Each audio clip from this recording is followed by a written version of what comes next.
Voy a provocar a Florencia. Ve bien. Primero, el otro día a mí siempre me llegan mensajitos ahí bien sabrosos de Chile. Me encanta. Y uno de ellos decía que ya no le quieren... fue un muchacho que hizo como un recuento de lo que la ley que firmó Piñera, o de lo que trató de firmar Piñera para tratar de escaparle a la constituyente. Sí. Que supuestamente todo eso iba a quedar igualito. O sea, Claro, todo en el Congreso iba a quedar igualito. Pero me llamó la atención eso. Y en comunicación, cuando nosotros vemos que se trata de evitar o evadir las palabras socialismo, esas palabras que parece que el macartismo nos metieron aquí como que eran demonios. Sí.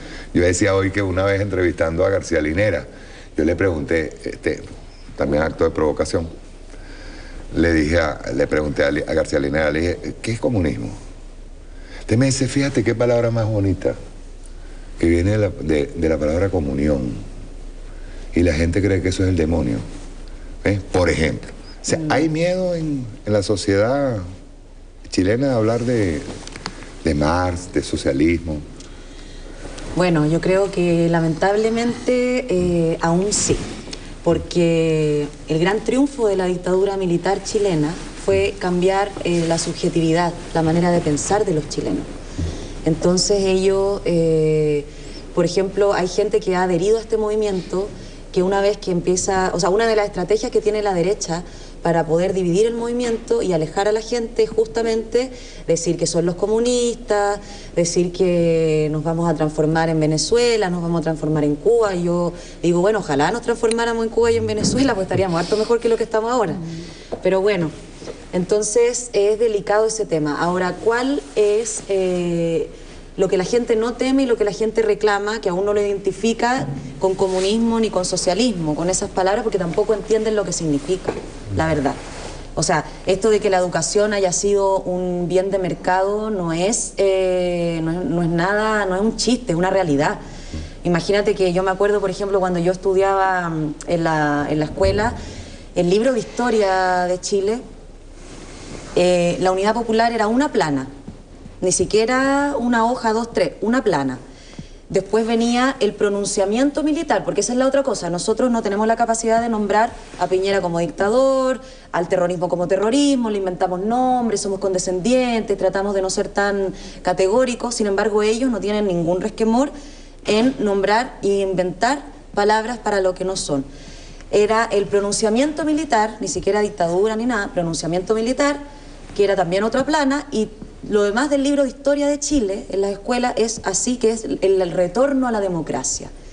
Entonces, quitarle a la gente esa manera de pensar, de concebir la historia de su país, la memoria. Hay muchos jóvenes que incluso te dicen, no, nosotros no vivimos la dictadura, la estamos viviendo ahora. En Chile la dictadura nunca se acabó. En el fondo fue continuar con un Pinochet sin Pinochet, que fue lo que aseguró en el fondo Estados Unidos cuando crea esta constitución, porque esa constitución, el que crea que la creó Pinochet y sus tanques pensantes no fue así. O sea, ahí había detrás todo un plan estratégico de las élites norteamericanas con respecto a Chile, que viene incluso mucho antes, de los años 50, ya estaban siendo cooptados intelectuales chilenos para prepararlos para este momento, porque ellos sí, a diferencia de nosotros, se anticipan, como tú decías, a lo que va a pasar. Entonces, todavía hablar de comunismo y socialismo es algo como satanizado en Chile. El tema de la Asamblea Constituyente, eso sí es algo que ya está siendo digerido, porque la gente comprendió que si no se cambian las estructuras, lo que en el fondo permite que haya uno de los países más desiguales de América Latina, y eso no lo digo yo, lo dice el Banco Mundial, lo dice la OCDE. Lo que permite eso, si no lo cambiamos, en el fondo no vamos a poder hacer ningún cambio real. Ya la gente no cree más en las reformas. Piñera ganó con el 24%, el 60% de la gente no fue a votar en la última elección, y no fue a votar no porque sea gente que no quiera participar en política, sino que lo que se le presentaba enfrente era la continuidad de la vieja concertación, de las viejas maneras de practicar la política, y ellos decían, bueno, ¿para qué voy a votar? Esa es la gente que hoy está en la calle. Está descontenta con un sistema. Falta preparación política, evidentemente falta preparación política. ¿Están articulados? Sí, están articulados, pero aún no hay, por ejemplo, una conciencia total de cuál es el proyecto real que se quiere con respecto a, no sé, queremos socialismo, queremos, ¿qué es el socialismo?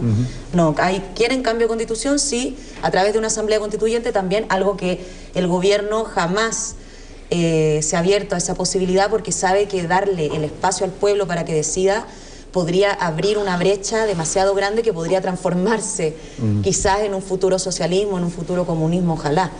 Pero bueno, eso no está en los planes del gobierno. Quería que me agregaras algo. ¿Qué pasó en Chile? Porque después, o sea, uno supone que una sociedad que ha sido aplastada por una dictadura como la de Pinochet, sí, deja sus secuelas, y deja secuelas en una generación, ¿cierto? Sí. Que la vivió, sí, que la sufrió. sí. Sin embargo, la gran mayoría de los que están fuera ahora mismo, en las plazas, en las calles de Chile, llevan más de 40 días, sí, eso da prueba de lo que está pasando allí. Miedo, Florencia. O sea, sí. ¿qué pasó allí? Eso no sufrieron, no digamos ya que estén desideologizadas, claro, o lo que sea, sino que no sufrieron la dictadura en carne propia, pero que ahora se atreven a salir a la calle y enfrentar al sistema. Sí, efectivamente, en el fondo, pero también es respuesta al mismo sistema que ha fracasado y que los ha, en el fondo ellos viven, nosotros vivimos en carne propia las injusticias de ese sistema. Son los hijos de quienes están viendo que la educación no la puede, o sea, el 11% de toda la mayoría de los chilenos no alcanza a llegar a la universidad, versus el 85% de las 7 familias que gobiernan Chile que sí llegan a la universidad. Son desigualdades que viven en el cotidiano, que tocan sus realidades concretas. ¿Y por qué se pierde el miedo? Hay una consigna que es muy develadora. Nosotros decimos, hemos perdido tanto, nos han quitado tanto, que nos quitaron hasta el miedo. En el fondo ellos dicen, bueno, yo prefiero morir luchando en la calle a morir porque no puedo ser atendido en un hospital, porque no puedo pagar la educación de mis hijos.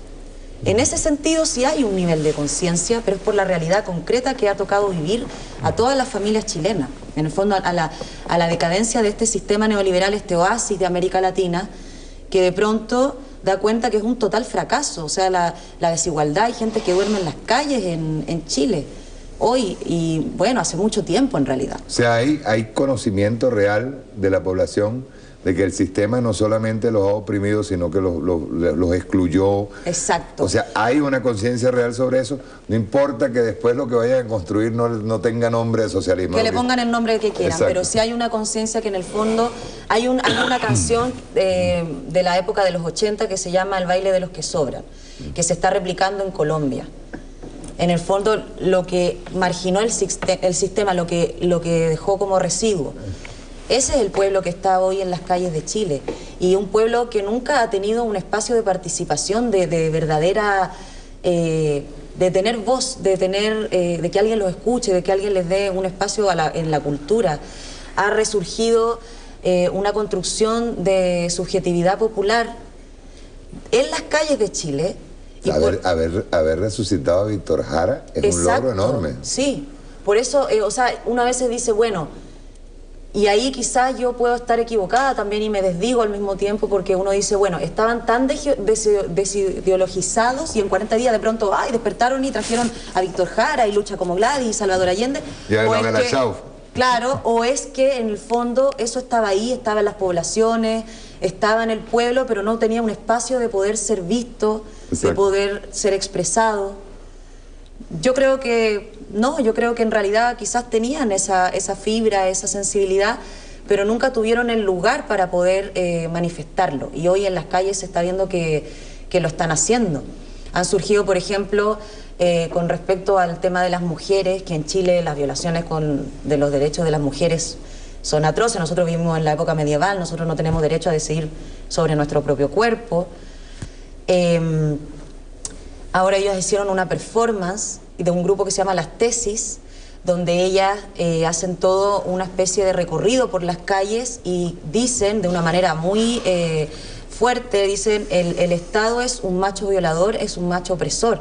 Esa performance se ha replicado en España. El violador eres tú. El violador eres tú. Y cantan una estrofa de la canción de Carabineros, donde dice, duerme tranquila niña, que cuidará tu sueño, tu amante carabinero, o sea, citando una estrofa del himno de los Carabineros de Chile. Okay. Y esa performance se ha replicado en España, en Colombia, en México, en Francia, que son estados también que han sido opresores con las mujeres históricamente. ¿Y por qué esto tiene tanto impacto?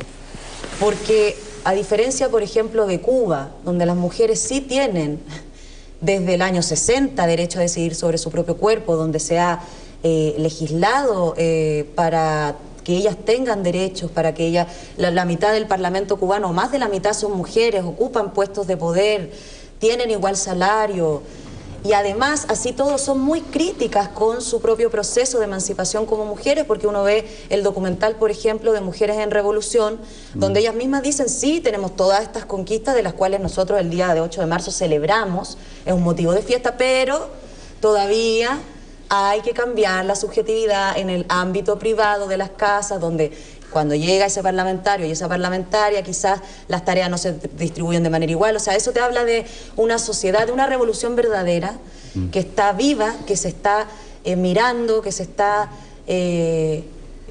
autocriticando todo el tiempo, reconstruyendo, que tiene sentido del momento histórico, como decía el comandante Fidel Castro, versus lo que tenemos en Chile, donde se cometen femicidios, pero cada día crecen más los femicidios, donde la mujer ni siquiera puede decidir si quiere tener un hijo o no, y donde los jueces en el fondo lo que hacen es perdonar siempre cada vez que se comete un femicidio, y donde tenemos un Estado que tiene una constitución que le permite masacrar a su propio pueblo, y entre ellos las mujeres, obviamente.